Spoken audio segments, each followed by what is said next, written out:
And that's enough for me, so now I'd like to introduce to you our first keynote speaker. Dr. Parag Khanna is a leading global strategist, world traveler, best-selling author, and CNN contributor.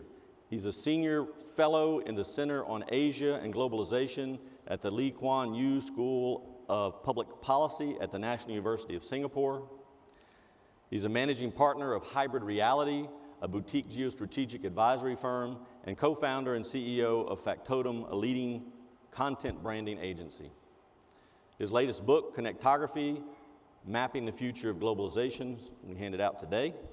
He's also co-author of Hybrid Reality, Thriving in the Emerging Human Technology Civilization. And he's author of How to Run the World, Charting a Course to the Next Renaissance, as well as The Second World, Empires and Influence in the New Global Order. In 2008, he was named one of Esquire's 75 most influential people of the 21st century, and he was featured in Wired magazine's Smart List.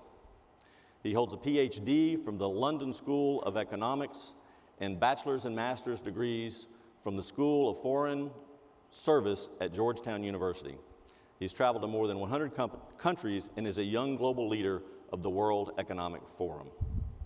So with that, let's please welcome Dr. Khanna to the stage.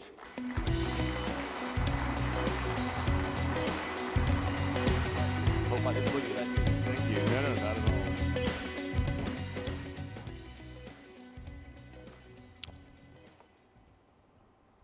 Good morning. Thanks so much, Stephen, for that introduction.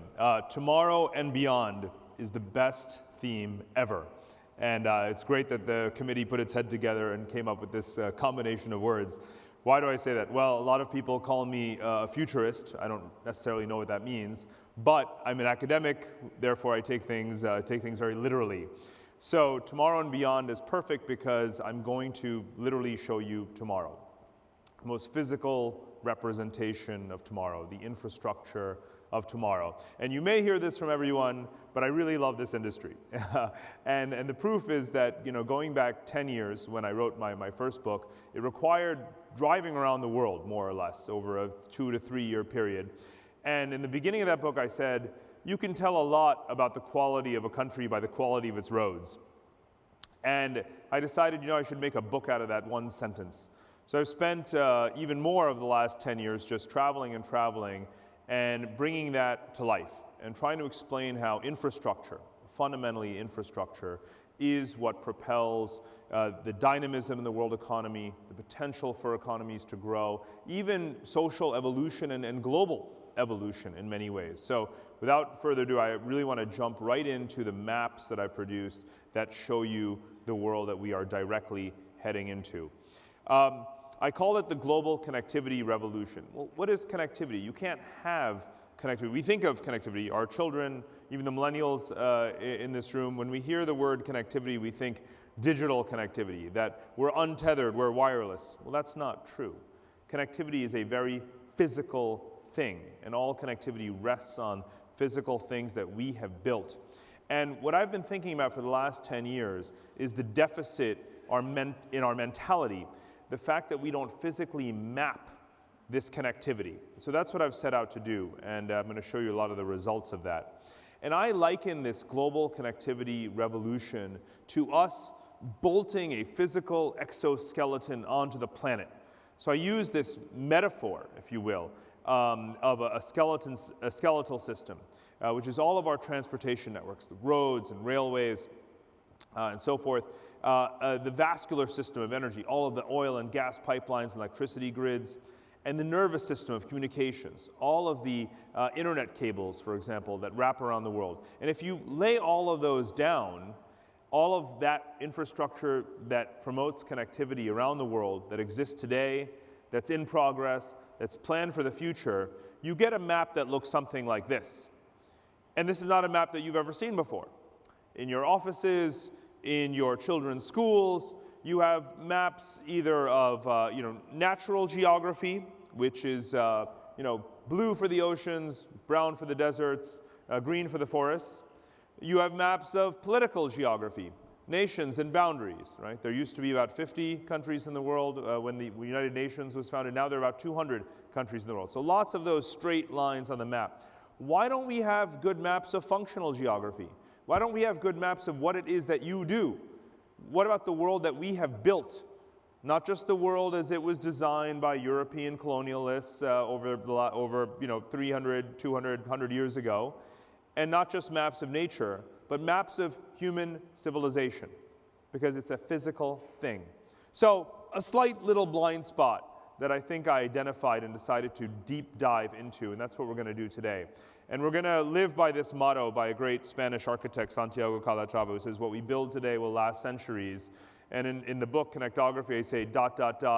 That's more than you can say about most countries in the world, right? If you turn on the news today, what do you see? You see countries falling apart. And the oil and gas pipelines that crisscross Arab countries, for example, some of them are nearly 80, 90 years old. They're a lot older than those countries, and those countries are falling apart, but the infrastructure is still there. So I take incredibly literally the idea that what we have built and what we are building today is going to outlast a lot of our political geography, and it's reshaping our natural geography. In short, I think functional geography is the most revealing, the most important kind of geography for us to study today. And again, it is the physical or the visual embodiment of what you do every single day. Now, we are building out this global connectivity so fast that the static maps that are in the book, about 38 of them, I wanted to have a lot more, actually, but as it is, the book's very long.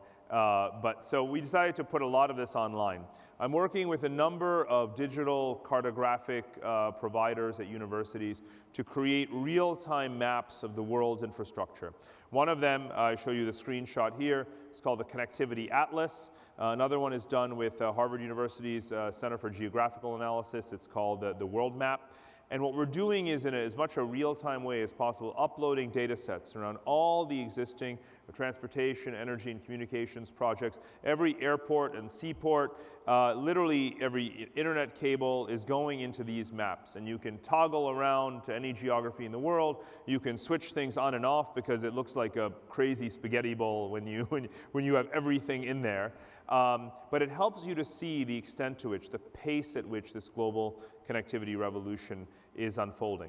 So now let me take a little step back and explain how we got here and how we're heading into a world that is an extreme version, if you will, of today. Most of the world's existing major infrastructures really were built or began to develop in the 20th century. And it is that infrastructure development, industrialization more broadly, that helped America become the world's leading superpower coming into World War I and certainly out of World War I in the interwar years. After World War II, when so much of Europe was destroyed, they began to spend or renew their spending into infrastructure to resurrect European societies. That period, particularly led by Germany, is what we call the Wirtschaftswunder, right? The economic miracle of West Germany in particular in the 1950s, 1960s, is attributable to some extent to that massive investment in infrastructure and rehabilitating Europe. Then, now, particularly in the late 20th century, early 21st century, we've entered this sort of Asian phase, where Asia leads the world in infrastructure investment. To a large extent, they're catching up, but they also have most of the world's people. So Asian infrastructure investment now is as large as the rest of the world put together. And I'm going to go into that in a lot more detail. So the Asian tigers of the 1970s, then came China in the 80s and 90s, massively building out, and still to this day. And of course, the Asian Infrastructure Investment Bank, which many of you have heard of, the AIIB, which was launched just in the last 2 years. And I'm going to show you more of that. So this is the way in which these waves, this passing of the baton, if you will, huge investment in the US, then Europe, then Asia, and now what we need, and this is my argument, infrastructure is something that, as you know, is something that always has to be renewed. It doesn't last forever. There's a life cycle, a shelf life. We know that we, in this country, have to reinvest enormously in our infrastructure at all levels, across all geographies and all verticals, and other countries do as well. So I'm going to show you maps that cover the whole world and explain what infrastructures are underway and what is needed and what benefits they are going to bring. One last historical point. and I say this sort of as a political scientist, there's something deeper going on here than just having a map in which we are a sovereign country and everyone has their sovereign country, and we just each build lots of stuff and we use it to compete with each other. There's a much, much deeper story going on. And I used the word evolution earlier, and I mean it as literally as one can apply it to geopolitics. Because the more we build these infrastructures around the world, the more we're building across these boundaries. And those lines on the map, that functional geography that all of you build, it changes the system itself. It changes us from a world where that discrete sovereign nation is still there. It's not going anywhere, right? America is not going anywhere, China's not going anywhere, Germany's not going anywhere. But the more you build across boundaries, the more you change the nature of relations among countries, right? And that's a theme that I'm going to present to you region by region, how that plays out. So I call this the birth, if you will, of a supply chain world. The world we've lived in for the last 300 years in political science is known as the Westphalian era, the era where the discrete, bordered sovereign nation state was the primary unit. In the supply chain world, the one we're moving into, the one that we really began to move into once the Berlin Wall fell, once the Soviet Union collapsed, which everyone in this room ought to remember was 25 years ago. Everyone was watching some TV right now, 25 years ago, particularly in November, but it actually began in August and September 25 years ago. The Soviet Union began to collapse, and it took a 6-month period to really unfold. Well, that's when the entire world really opened up, right? That's when every country became an emerging market, and a market we can access, a place where we can do business, a place where we can build. And over the last 25 years, we've kicked off this process that is going to last for decades to come, in which we're physically tying the world together. And that has positive and negative consequences that I want to talk about. Now, a lot of people predict that we might actually invest more in infrastructure in the next 40 years and build more than we have in the last 4,000 years. That would really stand to reason, because we've never had a larger world population, we've never had as large a world economy, we've never been as dependent on trade and on the flows of goods, of people, of services around, and commodities around the world. So we should in fact do this, so much so that I consider it a moral imperative. The most recent United Nations summit that declared this Sustainable Development Goals, these relate to health and to education and to environmental sustainability. Well, they decided to add a new one. They added infrastructure. They said that infrastructure enables all of these things. We can't achieve all of these lofty objectives of economic growth and social equity for the 8, soon 9 billion people in the world unless we actually build more infrastructure. So what you see is that, interestingly enough, this is commonly ignored in our foreign policy conversations, but we spend way more on infrastructure as a global community, all the countries in the world put together, than we do on defense. If you look at defense spending, it's relatively steady. All of the increase in defense spending that we see around the world, particularly in the Middle East and in Asia, is actually offset by our plateau in military spending. So about $2.5 trillion a year is all the world's military budgets put together. Whereas infrastructure now has crossed $4 trillion a year, and it's projected to rise further and further and further. And again, it makes perfect sense if you look at the demographics of the world today, and the fact that most of the world's population is now concentrated in these emerging markets in Asia and elsewhere, whose infrastructure has never really been modern, never really been developed, right? A lot of the world looks today like America may have looked more than 100 years ago, literally. So this makes perfect sense, and this is where we're going. And this obviously paints this sort of, it's not quite a hockey stick sort of graph, but certainly a positive story if we can maintain this momentum around spending. Now, I haven't overburdened you with too much sort of, macroeconomic or financial data, but the world financial system, the total stock of global financial assets, has massively multiplied since the financial crisis. And of course, it's mostly debt. Public and private debt around the world. It now totals more than $300 trillion. The world's real GDP is $80 trillion, right? So we have a total financial stock that's almost 4 times the actual GDP of the world. What's happening with all that debt? Right? What's happening with all that money? Interest rates are incredibly low, right? There's never been a better time, even as interest rates rise, they're still low. for us to think about investing in that steady, long-term, revenue-generating, massively economically and commercially beneficial utility and asset of infrastructure.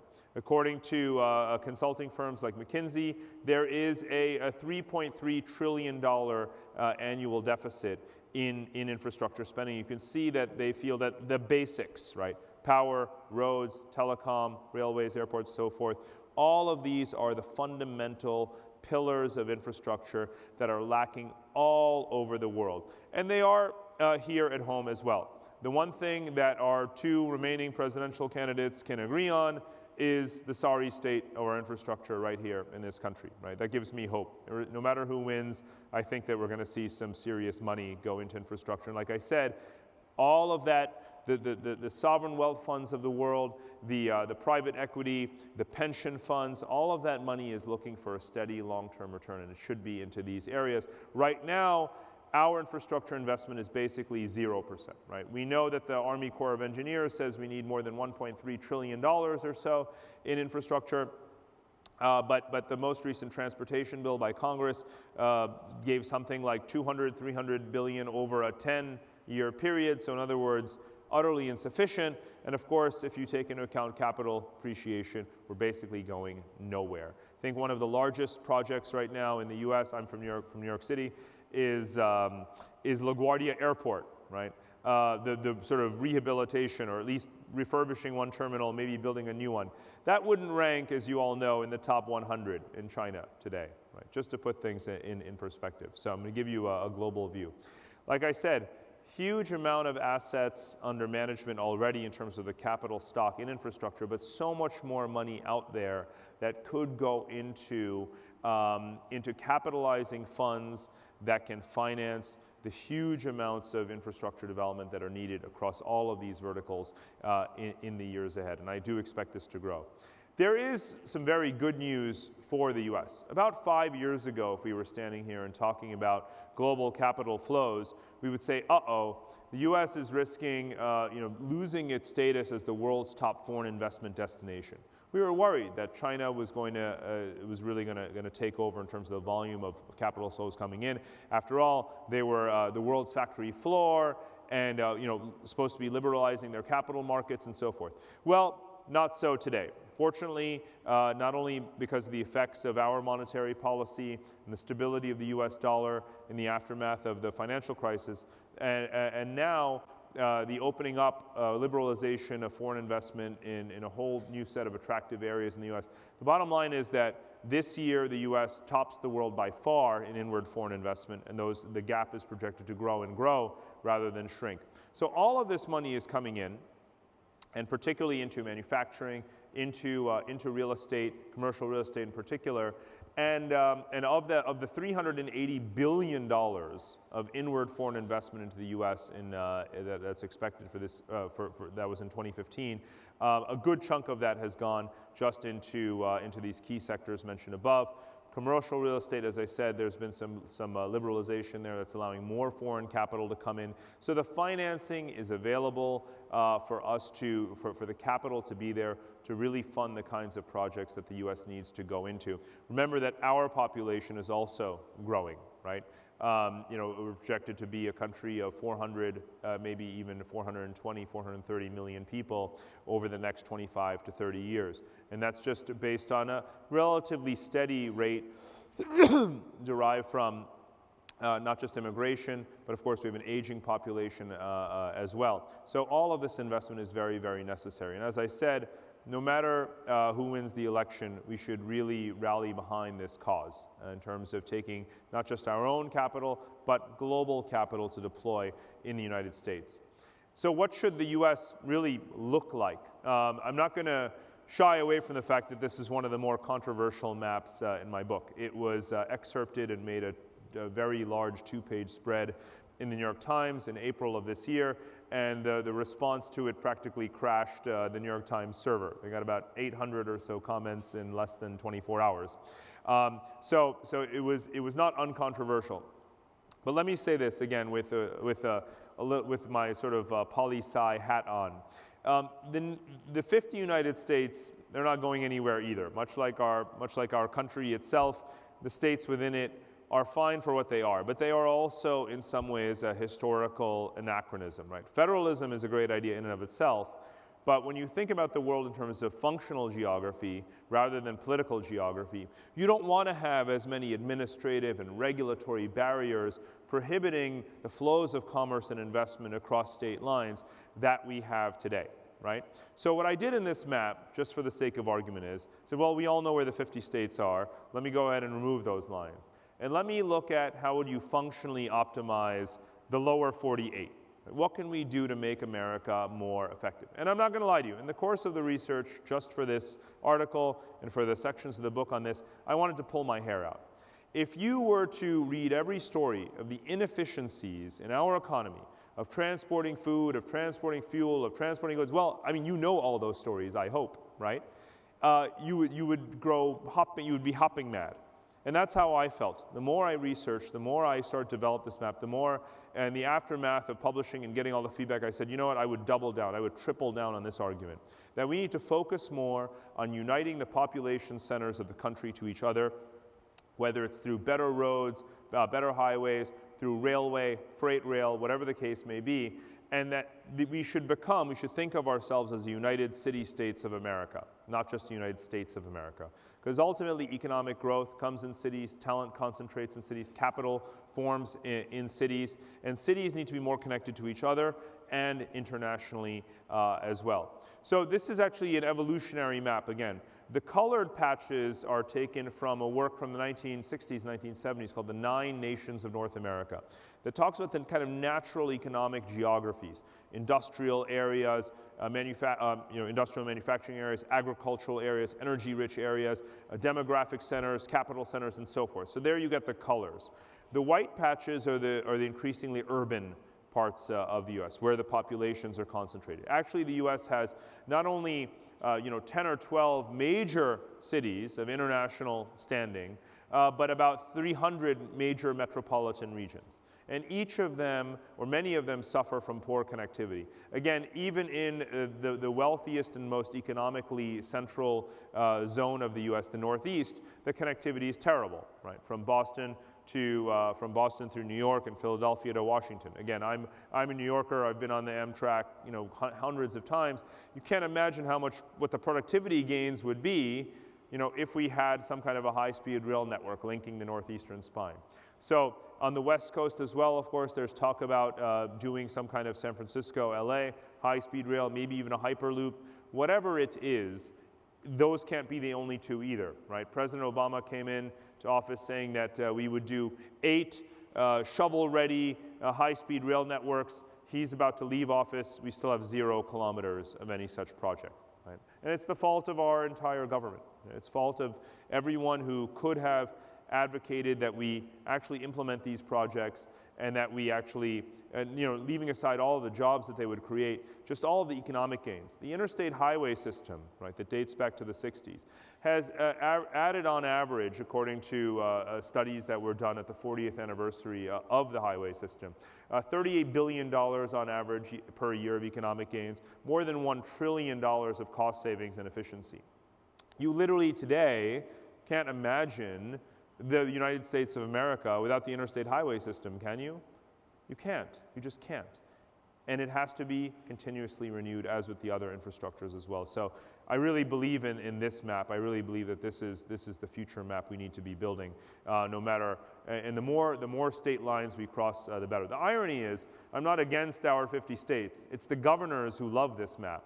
It's the governors and their offices who call me and say, you know what, we want to collaborate across our state lines, right? We benefit from working with our neighboring states, whether it's in the West, whether it's in the Midwest, wherever the case may be. But it's Congress that thinks at a district level and is trying to allocate or gain as many allocations as possible at that local level that gets in the way of thinking big picture. But if you go back to everything from the Louisiana Purchase to the Erie Canal to the Tennessee Valley Authority, of course the interstate highway system, the Pacific Railroads a century ago, All of these are examples of thinking continentally. We are a continental superpower. We have to think continentally, not just about one district and the other district. So again, I can't, it just doesn't matter who wins the election from the following perspective. If you're a student of strategy, if you believe in remaining a superpower, and if you believe that nation building begins at home, if you believe any of those things, it doesn't matter if you're Democrat or Republican, you've got to believe that we need to do this. So this is just one example of how we need to remap the US. And like I said, it's a continental project. We're lucky in our North American continent. We have only 2 neighbors. We're not like Africa with 50 neighbors and lots of civil wars and international conflict. Just 2 neighbors. And you know what? This is another example of de-emphasizing political borders and emphasizing the functional connections. Because you wouldn't know it from our present political conversations, but our 2 borders are the 2 most heavily trafficked borders every day of the week, every week of the month, every month of the year, day after day in the entire world. No border, no 2 borders are crossed more for valid, legitimate, commercial purposes that enhance our economy, that expand our trade and exports, that improve our businesses than these 2 borders. We're actually really, really lucky to have these 2 neighbors. You'd much rather have Canada and Mexico as your neighbors than a lot of other places I travel to, right? Whether it's in Africa or the Middle East or Central Asia. And what I wanted to show you on this map is how we are already taking advantage of it. Now we need to do more of it, in fact. We already have, now you notice the black line down the middle, that's the would-be XL pipeline, which we don't have.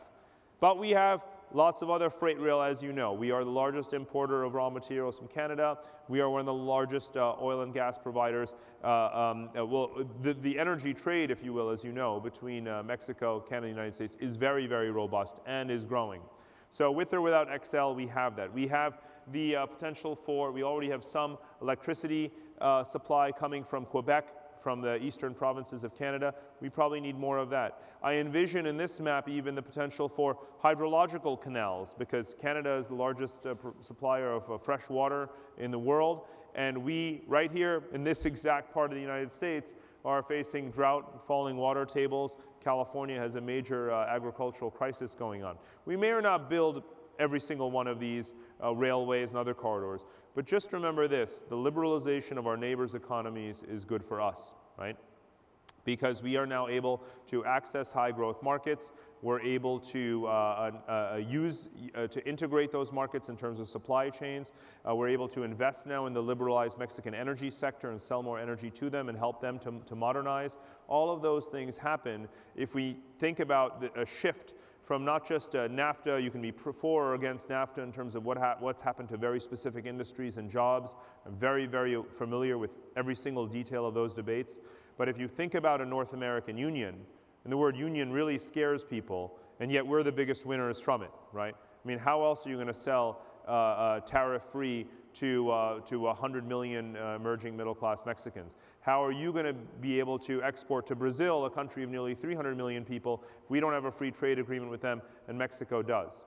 Right? You have to understand the relationship. Don't just think about one narrow sector, one narrow industry, one factory, and so forth. Think about the relationship between supply chains, between investment, between trade. And if you take that from a holistic standpoint, a lot of money comes back to the US, becomes investable assets if we liberalize our relationship with our neighbors. So I can go a lot more into this. I want to show you even more maps though. Like I said, I take tomorrow and beyond very, very literally. South America, right? There's a lot of you saw the Olympics in Brazil. They barely pulled it off. And Brazil has been so synonymous with South America that you could be excused or forgiven for thinking that South America is in a very, very deep rut. And it certainly is true of Brazil. And again, a lot of it has to do with lacking infrastructure spending. In the go-go years, oil prices are high, but they don't invest counter-cyclically in infrastructure, in social services, and all of the things that would help the economy grow. And therefore, when oil prices fall, they're completely screwed. And they're going to be, unfortunately, in recession for probably a while to come. But that's not the full story of Latin America. I mentioned Mexico earlier, But there's also the Pacific Alliance countries, which actually stretch from Mexico down to Chile. 5 or 6 countries together whose GDP is larger than Brazil, with a higher growth rate than Brazil, and who have signed, because we haven't agreed to the TPP framework yet for trade with Asia, but some of these countries have already entered into an alliance or trade relationships with South Korea, with China, with Japan. So these countries become very important conduits and gateways for greater trade across the Pacific Ocean. So there's a lot of potential in countries like Colombia, like Chile, and so forth. So I emphasize looking at the western side of Latin America, not just Brazil anymore. And if you look at that side of the story, it's a more positive picture. But it's also a reminder that, excuse me, not only do we have peace in North America, South America, for all of its troubles, is also a continent that's geopolitically stable. The entire Western Hemisphere, we are truly blessed, right? We live in the luckiest, safest, wealthiest hemisphere of the planet. It's demographically stable. It has all the raw materials that we need in terms of food, energy, water, and so forth. And the more we can engage in that trade with each other, the more we have a self-sufficient continent or pair of continents that can not divorce itself, right? I mean, I'm talking about connectivity after all. We don't cut ourselves off from the rest of the world. A lot of opportunities are elsewhere that I'm going to get into right now. But we can take way better advantage of everything that's right on our doorstep, and we're not doing that yet. So now let me get into some of the other parts of the world. And I mentioned earlier that infrastructure changes relations between countries, and that's nowhere more evident than in the European Union. Now, a lot of people are pessimistic about the EU, right? Britain has just left the EU. It was never in the monetary, it was never in the Eurozone from a currency standpoint, so it was certainly easier for them. But the rest of Europe, the continental Europe that's geographically united, is still an egg that can't be unscrambled. And the Eurozone as a whole, the European Union as a whole, is the largest economic zone in the world. It's larger than China, it's larger than America, and a lot of it has to do with the fact that they have actually fused their markets together. Those countries that are in the Eurozone in particular, but even the rest of them are very, very deeply connected. So this is a map of some of their energy corridors. In particular, Northern Europe is very tightly interconnected in terms of energy markets, and the same is increasingly true among the key continental power centers. So I'll give you an example. After the Fukushima nuclear incident in Japan, about 5+ years ago, the German government said that it was going to shut down all of its nuclear power plants, that it was going to sort of go green, if you will. That's actually not possible. They're lying. Germany can't go green because even if it shuts down its nuclear reactors, guess where it gets electricity from? From French nuclear, right? That's how integrated European energy supply is. Now, why is this important for us? Well, we've got Russia muscling around Eastern Europe, the Baltics, Ukraine, and so forth. And they consider themselves quite dependent on Russia for oil and gas that passes through Ukraine, that goes across the Black Sea. But now, because of our particularly our gas revolution, we're sending LNG shipments to the Baltic countries. We're helping to bail them out. What's also significant about the role of infrastructure is that the more pipelines, more particularly gas pipelines that are built, connecting Russia or North Sea energy to the continent, the more Ukraine, which Russia again is muscling around and sometimes temporarily cuts off gas supplies, Ukraine can be fed from the west rather than from the east. So what infrastructure does, particularly energy infrastructure that crosses borders, it helps to bring about a certain degree of resilience, right? Can't get gas from Russia because they've cut you off. Well, you can get it from elsewhere. You can get it from us. You can get it from the Arctic. You can get it from North Africa. So if Europe wants to be resilient, it too needs to continue to build out its energy assets, and we can actually help them to do that. Southeast Asia. As was mentioned earlier, I've recently relocated to Singapore.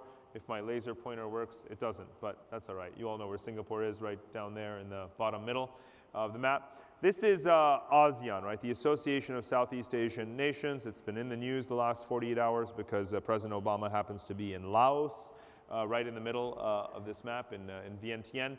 So of all the emerging market regions of the world, now I'm going to talk to you about some of the developing areas where so much of these trillions of dollars are being spent in infrastructure. is happening in these high growth areas, and Southeast Asia is one of them. This region has a population of 650 million people. That's nearly double the US. It's about a third more than North America, in a much more compact region. Now, of course, for many of us, when we think of Southeast Asia, we think back to the Vietnam War, we think of poverty, underdevelopment, geopolitical strife, proxy wars. Well, that's not what's happening today, right? What's happening in regions like this, which are post-colonial regions, right? The 150 countries out of 200 countries in the world today, 150 of them were born after World War II, right? With the collapse of the British Empire, the French Empire. Well, these post-colonial regions are now second generation, third generation on from that period.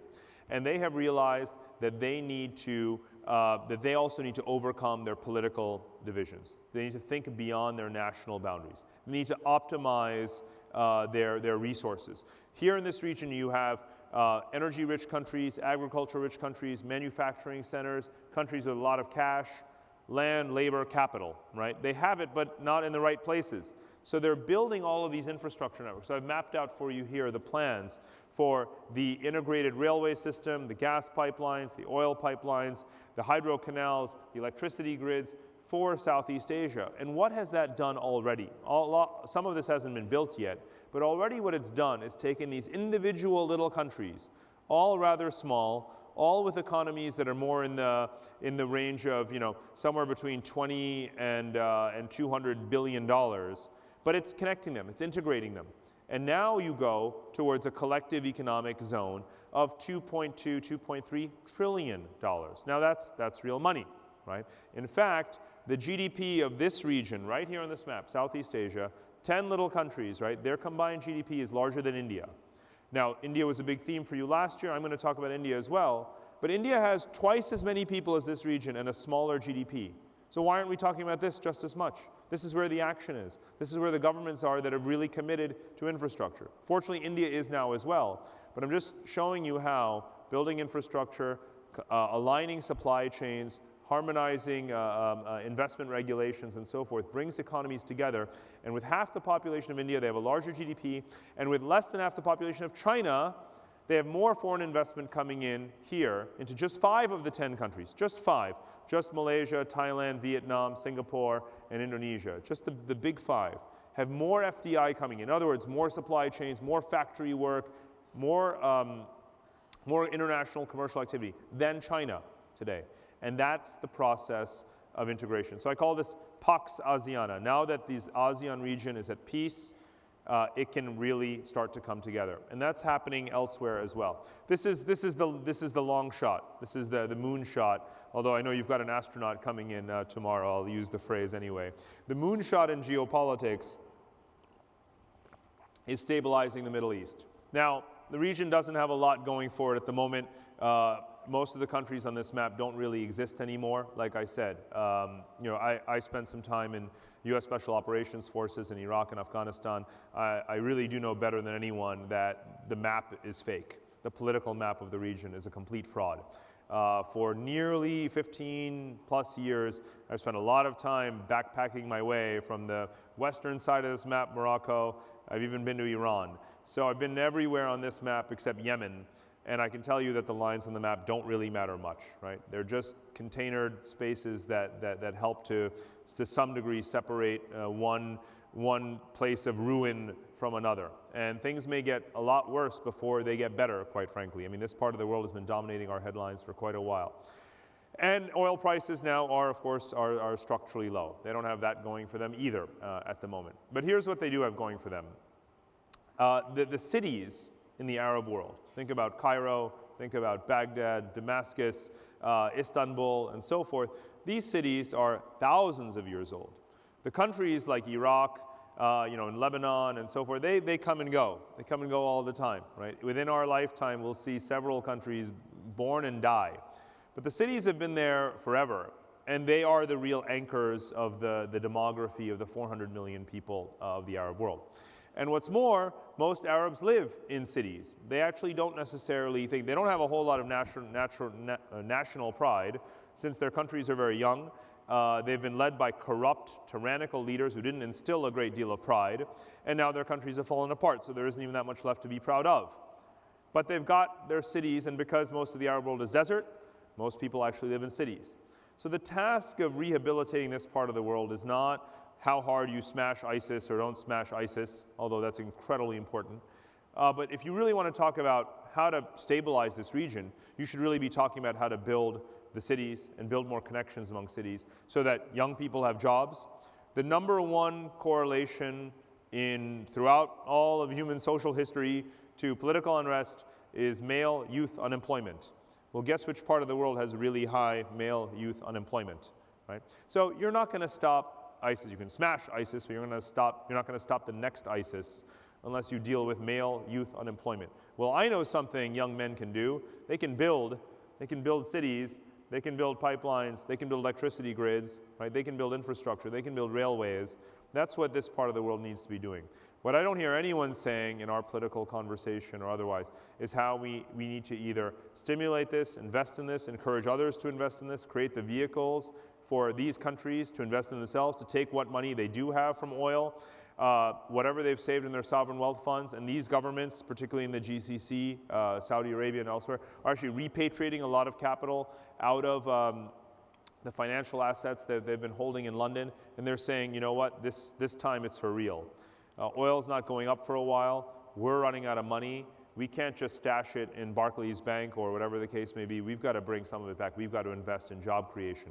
So I've spent a lot of time over the last 10 years in places like Saudi, in the UAE, and elsewhere. And what I've seen is, depending on the country, a pretty serious effort around investing in new cities on, for example, the Red Sea coast, King Abdullah Economic City down there near Mecca and Medina, building of ports, trying to attract manufacturing supply chains, aircraft maintenance and repair, petrochemical industry, of course, so they can capture a bit more of the upstream activity, right, and diversify the economy and create jobs. All of that stuff is starting to happen.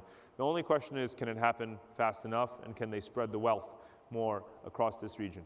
That, if you want to talk about real grand strategy, if you really want to talk about stabilizing this part of the world, again, I've been in the military, but you don't hear me overemphasizing the need to just go to war forever, right? And that's just not going to work. So if you want to talk about real grand strategy, this is real grand strategy. Real grand strategy is how you stabilize the region, how you teach them to invest in themselves, how they create their own jobs, and how they build more connections across their borders. That's actually going to stabilize this part of the world. Absolutely nothing else will. Absolutely nothing else. Only this. This is the only way you get to a peaceful Middle East. It's starting to happen in Africa. When you have conversations about Africa that you wouldn't have had 15, 20 years ago in your boardrooms, where you're saying, what's our Africa strategy, right? Well, the reason is because of infrastructure development. The map on the left shows you all of the secessionist movements in the region. So again, Africa has more countries than any continent in the world, more than 50. It could have 5 or 10 more. That's one way to look at it.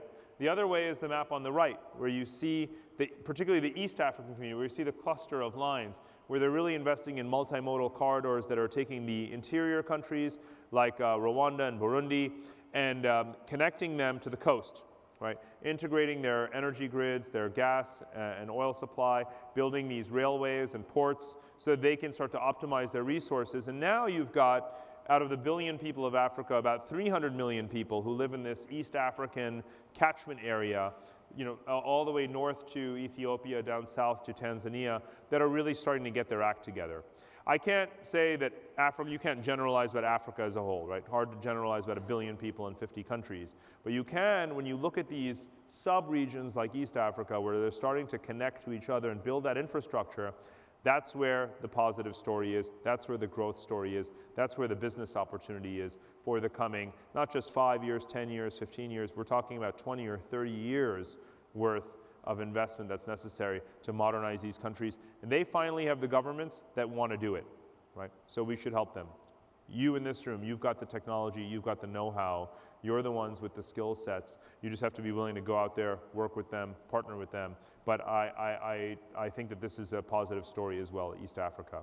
So now let's turn to the center of gravity demographically, as I mentioned earlier. For the rest of our lifetimes and our children's lifetimes, most of the entire world's more than 50% of the world's population will live in that circle, right? And actually, we're reaching peak population. I bet you didn't think this 10 or 15 years ago. We were worried about a Malthusian crisis of overpopulation, right? There were studies put out by the UN, by the World Bank, that said the world population could reach 15 billion people. Well, we were off by like 5 billion, right? The maximum number of people that will ever live in the world is probably not going to reach 10 billion, right? Whew. So at some point in our lifetimes, it's supposed to be around 2030, you'll actually open up your newspaper and the headline might read, world population reaches maximum plateau, begins to decline. Actually, we're reaching peak population, a very good thing. But that said, most of the world's population is still going to live here. No matter how many people are added to the African continent, most of the people in the world are going to be in Asia. So that's where the story is. So going back to the very beginning, I said this third wave of infrastructure investment is driven by Asia, particularly the Southeast Asian tigers and now China. And China represents the greatest additional annual fixed capital formation investment, infrastructure investment in the world. It still does, even as they keep getting told and telling themselves they need to rebalance their economy. Still, look what they've done. They built a highway network as extensive as our own. They've built a high-speed railway network as extensive as Europe. So if you or your kids have Euro-railed around Europe, you know how good the rail network is. Well, China has gotten that good. And it's had an amazingly positive impact on the economy. I told you how important it is for our own productivity here if we can connect second-tier cities to larger centers, if people of Ohio can get on high-speed rail to Chicago and so on. Well, that's what they've done in China. Right? They've taken the second-tier cities and connected them to the first-tier cities. And now, whenever there's volatility in the world economy, when manufacturing gets crushed in southern China because exports have fallen, well, people just get on the trains, they spend about $8, and they move to another city and they get a new job. And then when things get pumping again down to southern China, they just move back. That's actually what happened. The World Bank demonstrated this with a study in 2014 of the impact of rail networks on the southern Chinese manufacturing sector, and that's what they showed. So yes, it costs trillions of dollars to build out infrastructure, but you know what? It's good for the people. It allows people to move around, to recirculate, to keep employment low, to find work. And every country needs that. It's hard to argue with that. So this is what China has done. But they've also, as I said, been focusing on urbanization. What are the key cities that need to thrive, and how can those cities be better connected to each other? So even China, which is of course a civilization slightly older than our own, about 5,000 years of history there, and they've got a lot of boundaries as well. We've got 50 states. Well, they've got 30 different ethnic and cultural and linguistic groups within China, right? They've got a lot of diversity as well. But despite all of that diversity, thousands of years worth of diversity, they said, you know what, we've got to refocus. We've got to reorganize ourselves into about 26 or so viable economic hubs. And we're gonna make each of these a collection of cities that has really solid infrastructure connected to each other, and then they're gonna have those railways that tie them together. And so China becomes this lattice, this empire of megacities, if you will. They're doing it. Other parts of the world are learning to do this as well, including India, which I'll turn to in a second. But let me show you the big picture. So obviously, if that little circle from the previous slide shows you most of the world's population, this is even more of most of the world's population here. This is just the eastern 2/3 of the Eurasian landmass. And I have to play a little pop quiz over it. You have to raise your hand and confess to me if you learned in the 4th grade that the continents of the world are North America, South America, Australia, Europe, Asia, Africa, right? You were told by your teachers that Europe and Asia are different continents, right? Come on. Yeah, okay. So back to geography class. Geography is about the geo, right? The geology. And yes, European culture and Asian culture don't have much in common, but they are actually one landmass, correct? Am I correct? We're looking at the same, yes, one landmass called Eurasia. It's the largest of all the continents. And it's never really been all that connected. I mean, Marco Polo tried, right? He went back and forth a couple of times from Italy to China. It took a really long time. Well, in the 21st century, it's not going to take that long. And that's because of the Asian Infrastructure Investment Bank that I mentioned earlier. Now, Europe gets a lot of the credit. Europe has been building out its infrastructure, stretching eastward for decades, right? Into Turkey, into the Balkans, the Caucasus, and so on, all the way now to Baku in Azerbaijan on the Caspian Sea, which you can see up here on the left. There's decent infrastructure. Now coming from the east is China. That's putting up $150 billion in capital for the AIIB. It has 60 or so member countries, 65, and they're announcing a raft of projects every single quarter that they're going to invest in. Tajikistan, Russia, Mongolia, you name it. They're getting power, they're getting roads. One of the first big projects is the China-Pakistan Economic Corridor, $60 billion worth of infrastructure linking Western China down through Pakistan to the Arabian Sea. Again, this is Chinese grand strategy at work. They're not invading other countries. They're not rolling the PLA over any borders. They're sending their EPC companies. They're sending you guys. Your counterparts in China are the foreign policy of China, the grand strategy of China, right? It's not sending troops abroad. It's sending construction crews. It's saying, let's optimize our neighbors' geography. These are small, poor, frail, weak, landlocked countries that are never going to get their act together.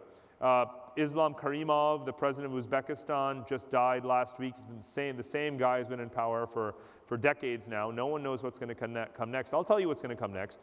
Chinese construction crews. The country has gold. The country has natural gas. The country has access to the Middle East. That's what they're going to do. They're going to build their way. The lines on the map that China cares about are not the border lines. They care about these infrastructures. So here what I did was, over the last, again, 5+ years, I've talked to all the governments of every country on this map, and I've said, well, what do you want China to build for you, right? Since you don't have the money, someone's got to pay for it. What are all the highways, railways, pipelines, electricity grids and so forth that you want to see the AIIB finance? And this is what they told me. So this is the only map like this in the world. Again, tomorrow and beyond, this is the map of about, let's say 2025, 2030. Because everything that they say they're going to build, they build. I've been traveling in Kazakhstan, Uzbekistan, Kyrgyzstan, Tajikistan, all the stans for more than a decade. Since around 9/11. My friends call me Paragistan for a reason.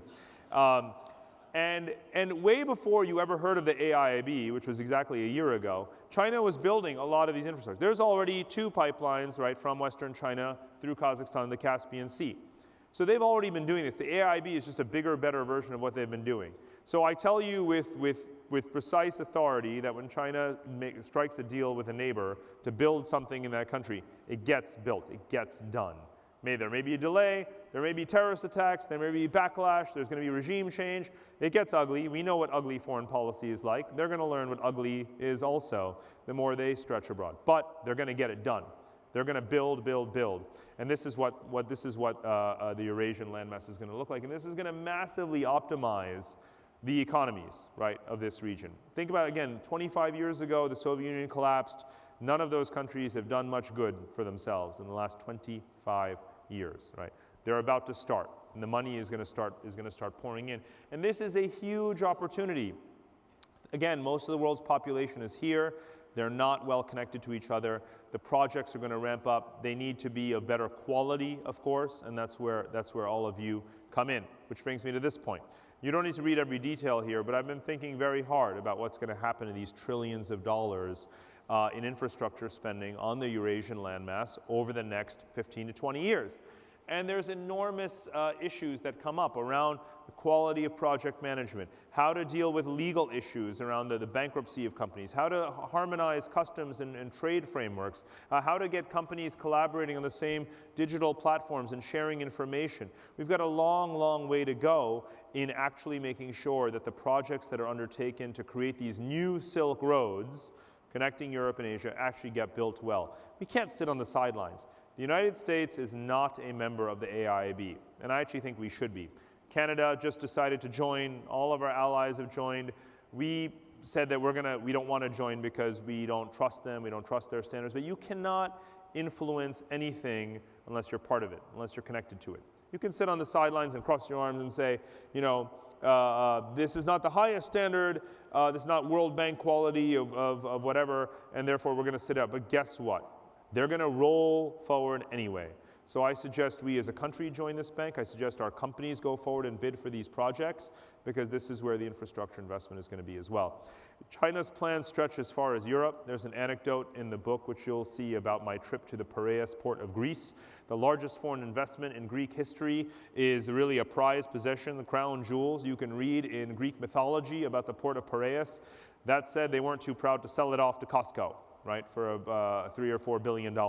And I went there and I saw what the old Piraeus run by the Greeks feels like and operates like, and what the new Piraeus run by Costco. And I'll tell you what, unvarnished, no monitors, no prying eyes. The Greeks said, thank God we work for the Chinese, right? Because things work so much better, they get paid on time, and you can see the terminals are taller and stronger. And the near side, which is the Piraeus Container Terminal, PCT, which is run by Costco, versus the PPA, where the workers are still on strike over there with the yellow terminal. So this is a long-term vision of integrating Eurasia. It's not just over land, it's also the maritime strategy as well. I'm gonna skip forward a little bit because I want to leave some time for questions, but I do want to hint at, I have been an India cynic for a very long time, but I've started to come around. There's a reason why none of my family lives in India anymore. We left in the early 80s and have barely gone back. But that said, to be properly analytical about it, the Modi government is certainly for real. It's the first time in a long time that a prime minister in India has at least a decade, if not more, where he knows he's going to be in charge. He is the world's largest beneficiary of low oil. So there's the sword cuts both ways. On the one hand, low oil, not so great for a lot of us. On the other hand, it's great for emerging markets, right? Because they can cut some subsidies. Their current account benefits from cheaper oil. And countries like India and China that are huge energy importers can take some of that money and plow it into infrastructure. So you don't win in some ways, but you win in others. So Modi has committed over $100 billion just to railways. And as you may have heard, he wants to build 100 so-called smart cities, right? Now, he's not going to build 100 new cities, but he's going to take 100 existing cities and try and rehabilitate them. Just the basics, right? To focus again on the fundamental infrastructural basics around utilities in particular, and to make these places viable business centers, to connect them to each other and so forth. To try and do in India what has been done in China over the last 30, 40 years. And I think that he's very, very serious about this. There's absolutely no doubt in my mind. And the strategy that he has is to take each city, to pair it up with advisory firms, with EPC companies, with multilateral experts, and to say, okay, what are we going to do in this city? How are we going to do it? How do we get the investment regulation right? Who's going to be the best service provider here?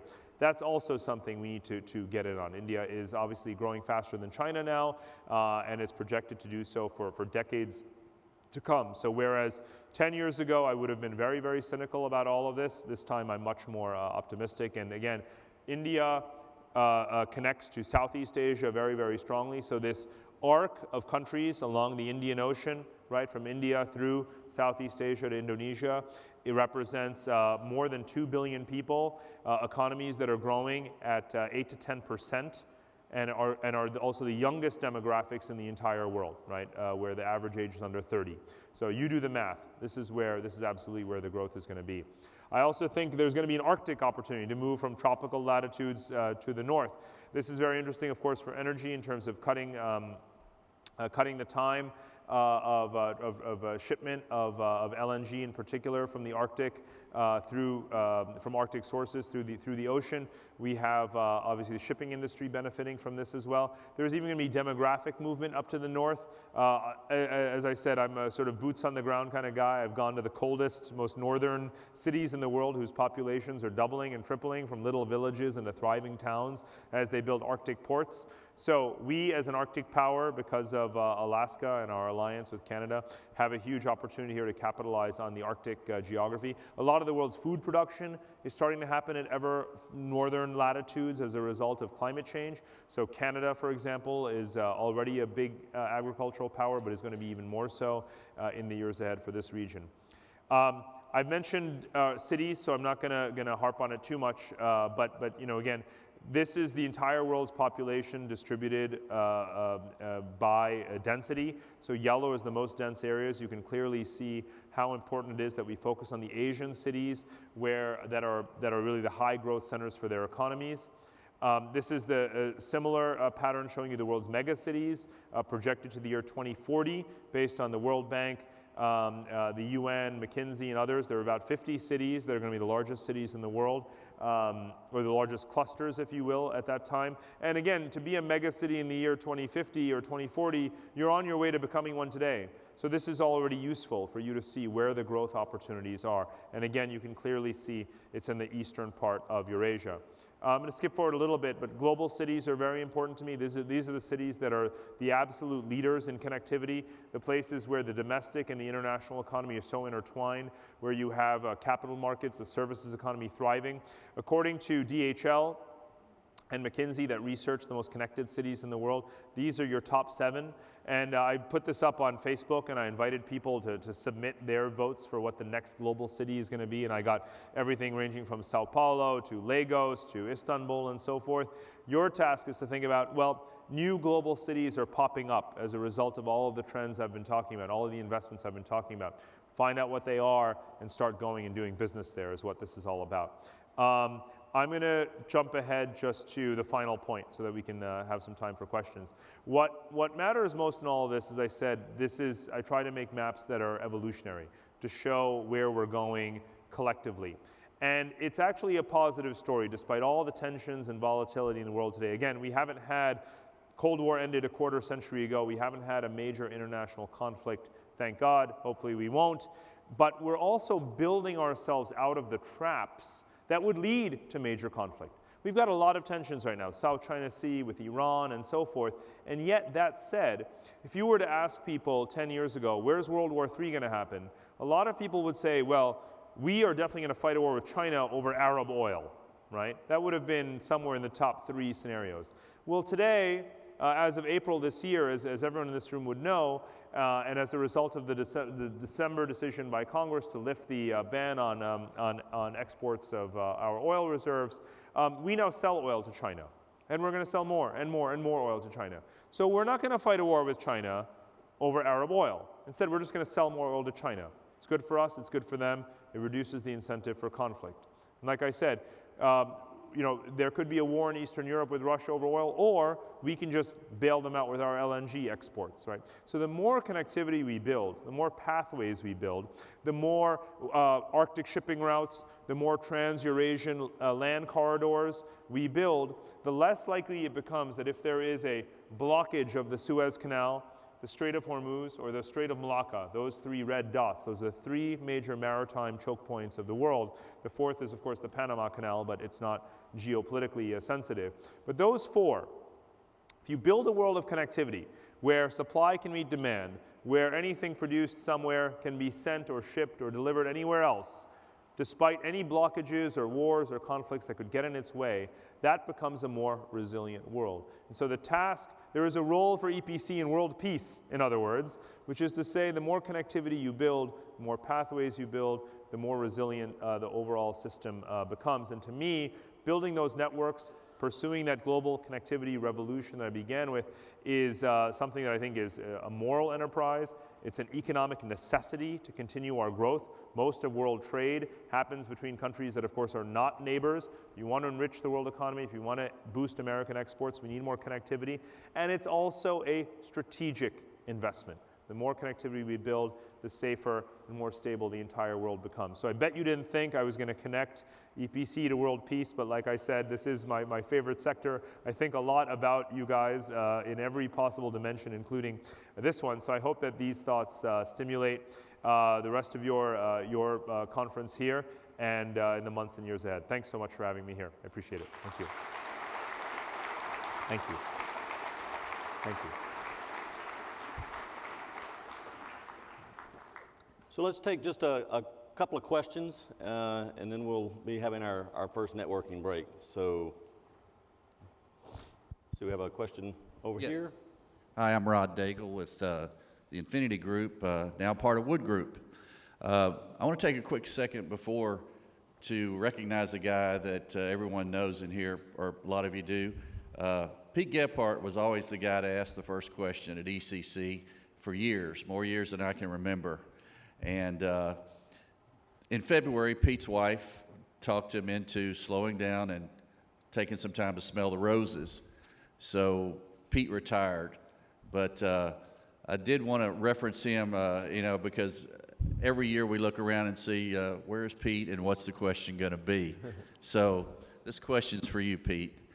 And I'll be honest with you, everything you shared was overwhelming.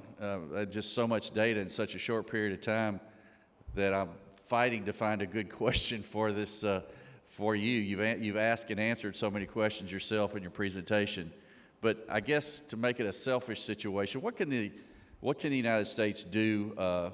We talk about the need for infrastructure, but we have a $18 trillion deficit, and yet we need $3 or $4 trillion in annual expenditures for that. Is it feasible, really, with our geopolitical or just our political system in the United States to actually get that done? Mm-hmm. That's a great question. It is the question, of the day. I guess it's a $64 trillion question to some degree. Or look, it bothers me that when it comes to infrastructure, everyone suddenly becomes a fiscal hawk, right? And suddenly we don't have the money for it. I've gone back in time a couple of generations and demonstrated the economic value that our infrastructure investments have provided over the last 50 years. Other governments, other societies demonstrate this as much or more. The pattern is the same. It's undeniable. Any geography in the world, when you make those domestic investments, it pays off. You liberate, you empower your society, your people. So there's just no case against it. There's a lot of things that we could cut back on in order to invest in this, but I don't actually think it's either or. Reason being that, again, money is flooding into this country. It's not just about what is our nominal GDP right now, what is our outstanding debt, and what is that debt as a percentage of GDP. There is something to the notion, and economists go back and forth, the pendulum swings all the time, but whether or not it matters what our debt to GDP ratio is. Well, it's a lot lower than Western Europe's, it's now lower than China's, and it's certainly a lot lower than Japan's.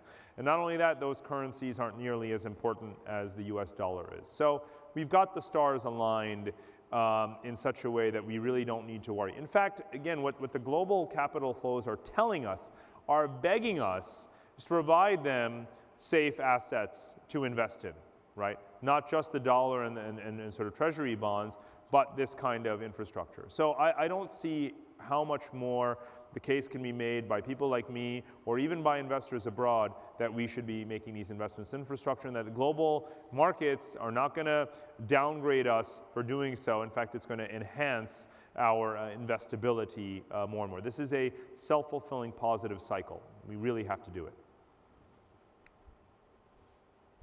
So great. Maybe we just take one more question. Yeah, Jim Wiley with Bernoulli Consulting. I wanted to ask you regarding the current rhetoric we see not only in this country but certainly in Europe, sort of jingoistic, xenophobic, protectionist sort of rhetoric. How you see that impacting the current environment, and do you see that being a pervasive for some period of time? Sure. It's a great question. So, we have a way in politics and populist politics, whether it's here or in Europe or anywhere in the world, of kind of externalizing blame. So jobs have been lost in manufacturing. Blame China, blame Mexico, blame robots. It's never blame our bad policy. If you go back 15 years, we all saw outsourcing happening. We signed up to it. We, the democratically electing or democratic electorate of this country, and the same for every other country, we signed up for global trade and investment agreements that have made goods for us cheaper, that have allowed us to sell our technologies abroad in larger volumes, and so on and so on. So now we're turning around and saying, hey, wait a minute, XYZ number of jobs have been lost, and then we've got these foreigners working for lower wages and so on. And all of these issues are loosely interconnected, but not logically from what I see in terms of the conversation. So a country like Britain, for example, that thrives much more on services and trade and services, actually has a huge talent deficit in a lot of areas. And yet it votes for the Brexit, so making it harder for the smart German and French and Indian and whomever engineers to go and work there to boost their services exports. It's just not logical. So there's a place for emotions in politics, but not where it runs afoul of long-term logical sort of necessity, right? So the fact that they vote for Brexit, that doesn't mean make Brexit right. It's just as dumb as it always was, and they're just gonna learn the hard way. And the other thing about Europe, that's just Britain. Let me save some tougher words for the continent. Supply and demand, as I've said, is kind of the overarching principle that governs everything, right? Supply and demand. So you take a continent where the population is declining rapidly, that has sub-replacement fertility rates, and you say, now we're going to put up borders, we don't want any more people. Well, okay, well, you try and grow in that situation, right? And of course, they're not going to. In the long run, you see that supply and demand ultimately prevails. No matter how left-wing or right-wing the populist politics are, they will find themselves in a situation where they need people.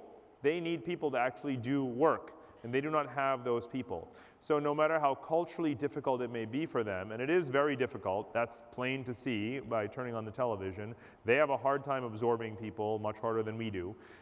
They're going to learn. They're going to learn that they better open up, they better accommodate, they better learn to assimilate the way we have. Again, the same goes for us. We have an aging population. We've got, baby boomers and retirees. We need people to care for them. We need people in agriculture. We need people in technology. If we could supply them ourselves, that would be great. I'd be all for it. I'm not making the argument from any political or polemical perspective. I look only at supply and demand. We need the talent. We don't have it. Let's get it, because it's good for our businesses. It's good for our economy. So, it doesn't really matter what your political point of view is, what your views are on nationalism or patriotism.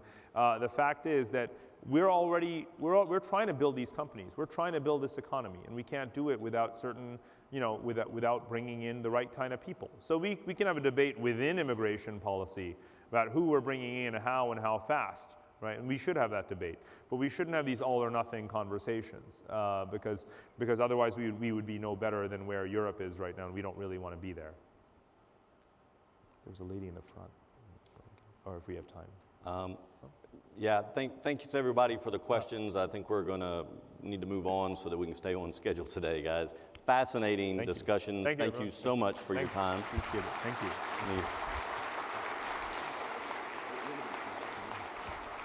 Thank you Thank you very much. Here you go. Thank you very much.